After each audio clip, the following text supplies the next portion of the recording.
The next thing we wanted to talk about is the new submittal process for reimbursement requests.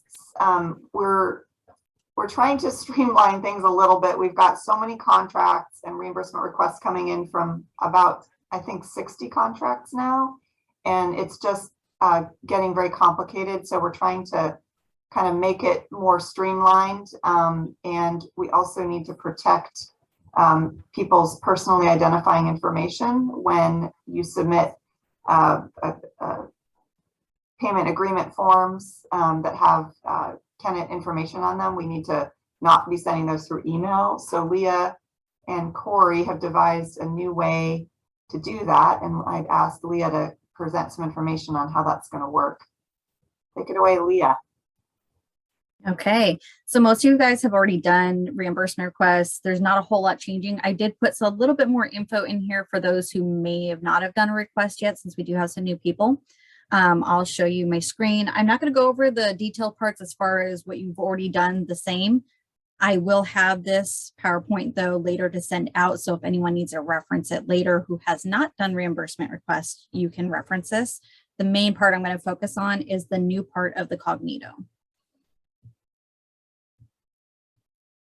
And let me know when you guys can see my screen. Yes. Yes, we can see the Sweet. screen. Thank you. All right. So this is just an overview. So not, like I said, detailed, talking briefly about backup documentations, how you complete the Excel reimbursement request form itself, and then submitting your request form, which this is the different part, reviewing and signing, and then we'll have some time for questions if you have any. So where we're going to keep the reimbursement request form is still going to be on the grant recipient page, where you see all your other documents from pre-applications down to guidelines and other forms. It'll still live in the same spot. It's been also updated to reflect the appropriate activities and cost categories that are currently on contracts or going on contracts. And so the reimbursement request form, you'll notice just little tiny tweaks that are different, but nothing major. Feel free to reach out if you're filling it out and you have any questions. And this is just a reminder that if you do have an eligible expense, it's mileage reimbursement, that the IRS did change the amount for per mile to 0.585 per mile. So this is just how the reimbursement request really process. quick question. When did they make that change? It was, I think, the end of 21 or the beginning of 2022. Okay. Yeah, they usually update it every year just to reflect changes in expenses and gas prices. But, you know, for a lot of us, well, all of us, gas prices have just like skyrocketed in the last, you know, week or so. I don't think this takes into account that. So it's possible that they'll decide to do another update about the federal mileage reimbursement rate. And if that's true, we'll definitely get that information out to you as soon as we have it. It started January 1st. I just checked. Okay. Yeah. So hopefully they'll do it. The federal government will do another reimbursement rate adjustment based on like gas prices now, but they haven't done that yet. But as I said, we'll let you know as soon as we have any information if they decide to do that, and then the mileage reimbursement rate would change. So the process, this is how it goes kind of from beginning to end. You actually incur the expense first, and then for anything that's an eligible activity to your contract and the services that you provide, then you make sure you have all your backup documentation that substantiates or shows your expense and why you had it, dates, amounts, who it's for. Then you complete your reimbursement request form that is not going to be changed for you guys as far as doing it in Excel. The form will look a little different, but it's still the same basic process. Then you submit it. Now this is the change part. You're going to submit it via Cognito. So instead of emailing it to me, you'll go into Cognito and I'll show you the process and how to do that. And you'll upload your Excel form and your backup documentation. And then this part will stay the same. Then I will send it out to you for DocuSign to get signatures and get it finalized. So this is a brief about just backup documentations that that support your expenses that you're requesting reimbursement for. So each organization does incur expenses to be able to do your programs and fulfill your scope of work in your contract. And they have to be connected for the expenses, connected to the program and necessary to meet the goals and the scope of work that is indicated in your contract. Every expense that you claim or reimbursement has to be accompanied by some kind of backup documentation. This hasn't changed. This is just a reminder. So for each expense incurred, it could be a little different as far as the backup documentation. So here's just a few examples, like wage and salaries include time summaries, something that documents the actual payment, and timesheets signed by employees. For a mileage reimbursement, you would need a mileage log and with documentation of payment. So the mileage reimbursement log, there is also an example further on just showing the kind of stuff you need to document. Purchases and services, it's just receipts, invoices, and then once again, something showing that it was paid. And direct assistance, so this is for our distribution organizations. You'll do information as far as very basic client info, amount you assisted with, the payment that you had to give out to the landlords, and the months is what you're going to reflect on your actual reimbursement request. So here's just an example of what it might look like for wage and salaries. You see on here, it has the actual date and each individual employee and what they had for their pay and their hours. And it just shows all the calculations. A lot of times, most organizations have a payroll system like ADP or QuickBooks or something that be able to do that. You can just print a report. That's the easiest for you if you have that. And then it goes with the supporting of the actual timesheets. Forgot what that word was. Timesheets that are signed by the employee saying, yes, I worked this amount of time during these dates. Here is the specifics of the kind of information that should be reflected. And this hasn't changed. It's just something to be able to reference later. For mileage reimbursement, this is just a sample of what type of information is normally documented for a mileage reimbursement. There's not many of these requests, but just in case, I wanted to have it on here. You need to say the employee name, when they travel, the locations, and the purpose of their travel. And then you'll need to put in the actual reimbursement rate that is at the time of the date that they did the mileage. Here is an example of a receipt so you went out there, you had to spend some money for the program in order to meet your goals. And on that receipt, it's best to be able to go ahead and put on there, make sure that the vendor's name is clear and how to contact the vendor, or some kind of note showing who the vendor is. It shows what type of items were purchased or what kind of services were purchased. And then there's a date on the actual invoice showing that this is when the expense incurred, shows the amount of the expense, and then you'll supply something showing that when you paid out that expense. And that's what we're actually reimbursing, is the payout of the expense. This is just a supporting documentation showing that it is an eligible expense under the program and the contract. So Leah, I have a question. Yeah. So what if I, and this was not pre-prepared, just so you know.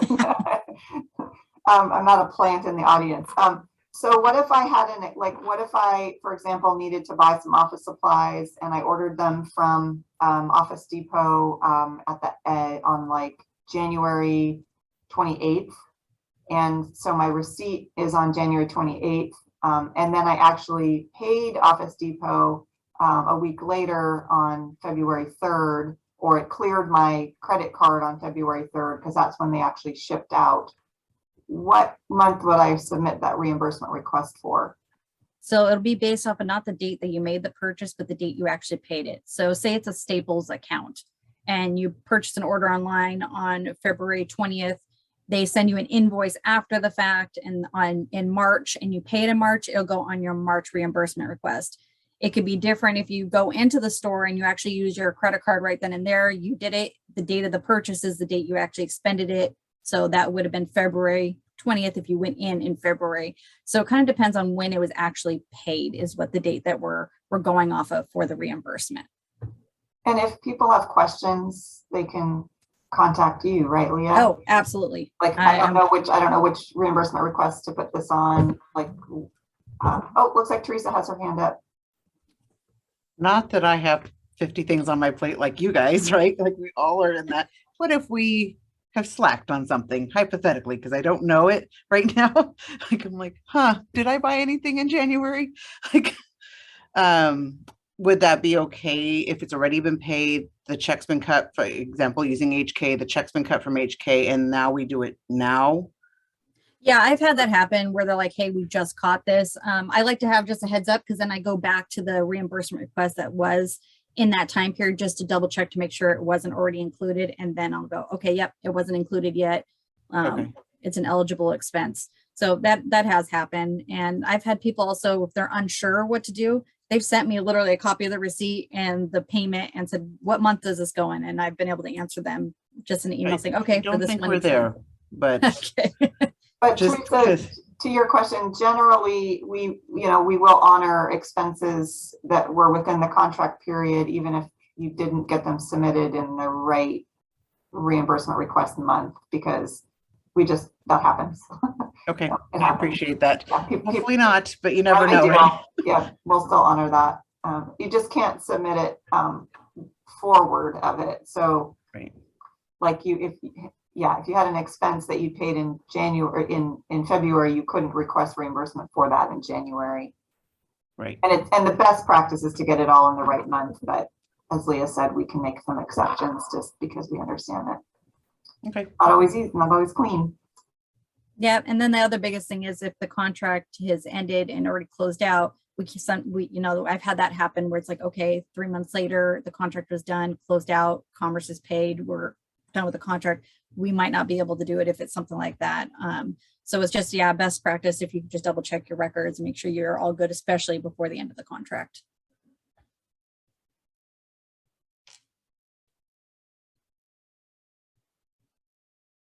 So this is what we were talking about, that backup documentation is needed to substantiate the expenses.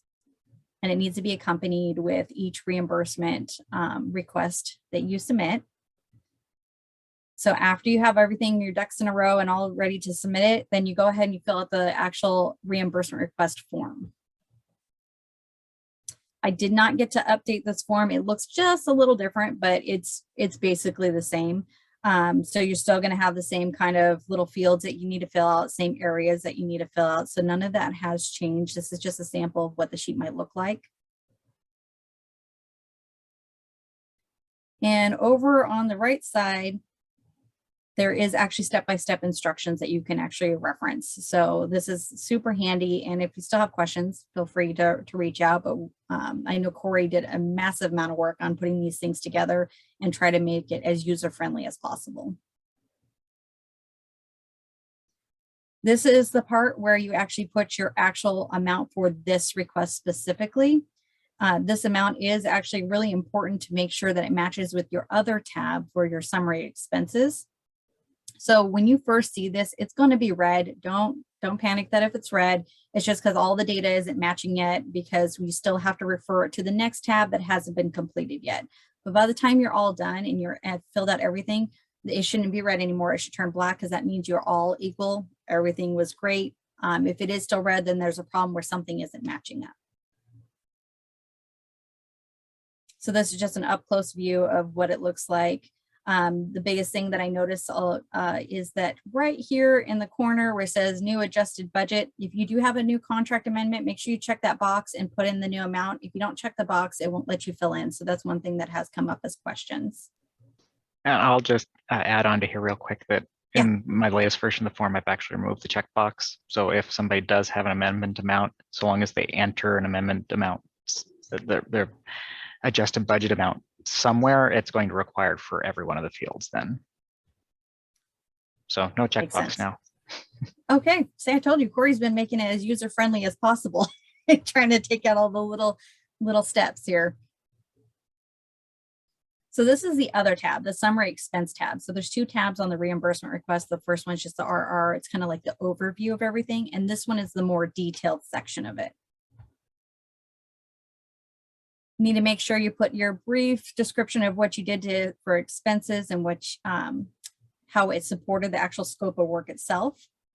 This hasn't changed.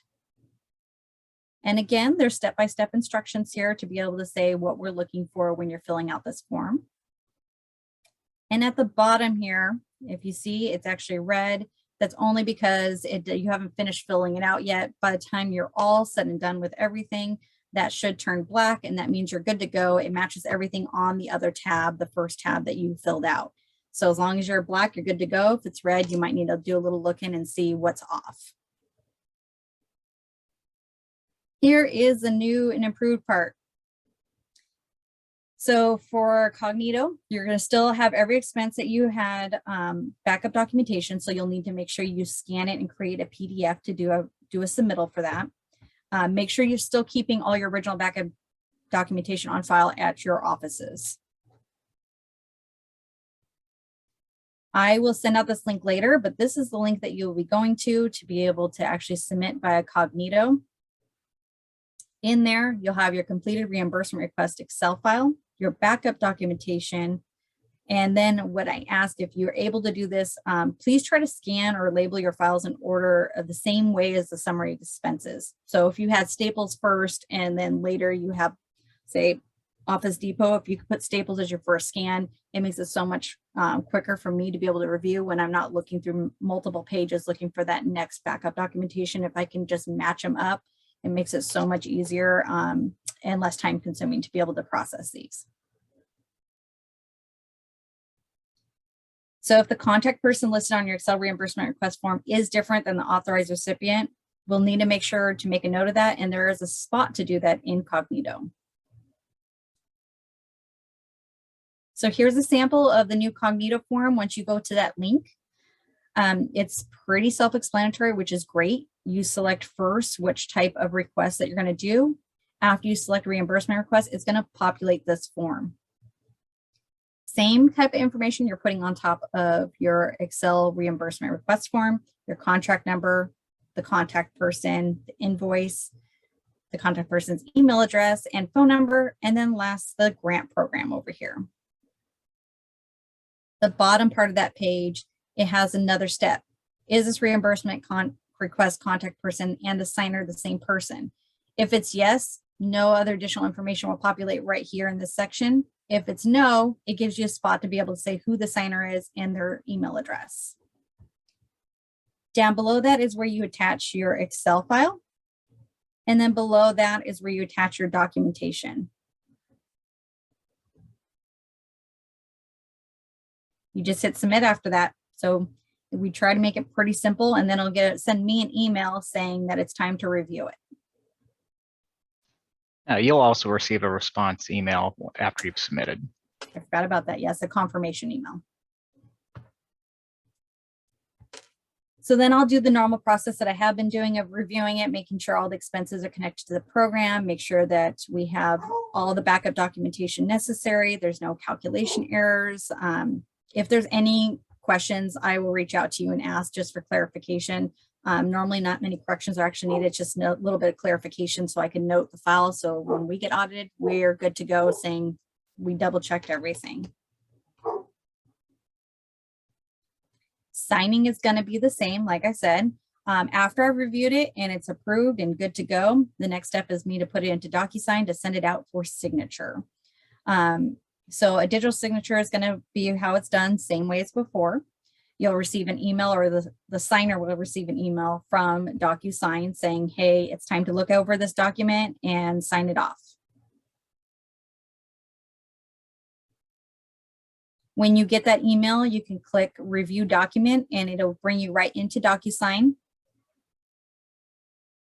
The next step after you get into DocuSign is you will click continue. And it'll allow you then to actually go into the signing process. So at the very bottom of the page, there's a little place that says sign. When you click it, it actually automatically fill in your signature. This is after you've reviewed it, make sure everything's good. And you will have to put in your information to make sure that it can adopt your signature. You can make different styles if you want, or just leave it as the default. After you've done that, it will put your signature, your adopted signature on into the form, and then you click finish. This is, if you haven't done it before, you may not realize this comes up. You'll get a pop-up that'll inform you that you finished signings, and they'll give you some options. We normally suggest just say no thanks unless you really do want to sign up for a free trial with DocuSign, but you don't need a personal DocuSign account to be able to do your reimbursement requests. Then when it comes back, then I review it, make sure we're all good to go, and I sign off of it. After that, you will get an email from DocuSign saying it's complete, and you'll get a copy for your records that has both your sign off and my sign off, and you want to keep that for your records. Anyone have any questions about the new parts, especially with the Cognito? We're hoping to make it as simple as possible for everyone.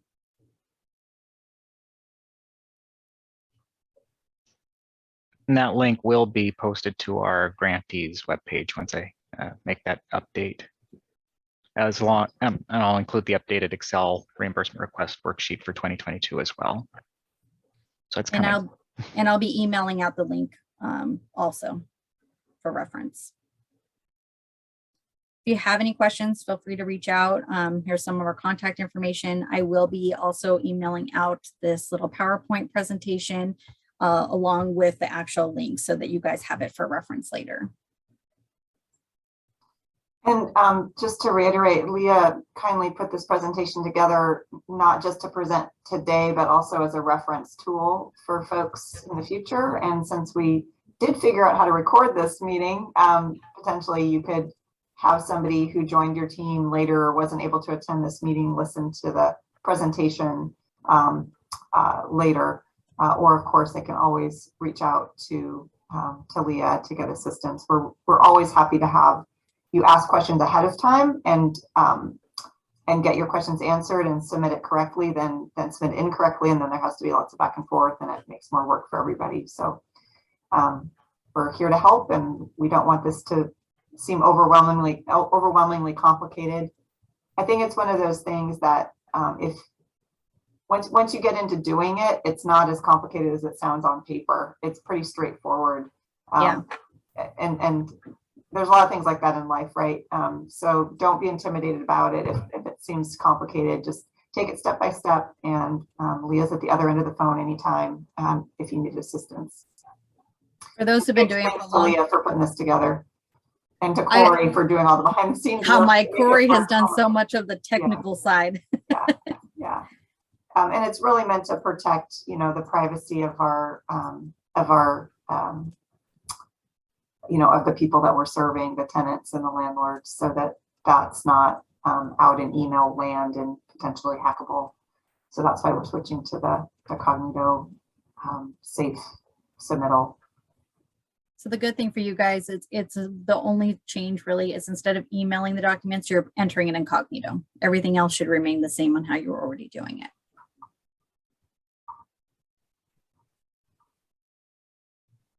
I think that's it for mine.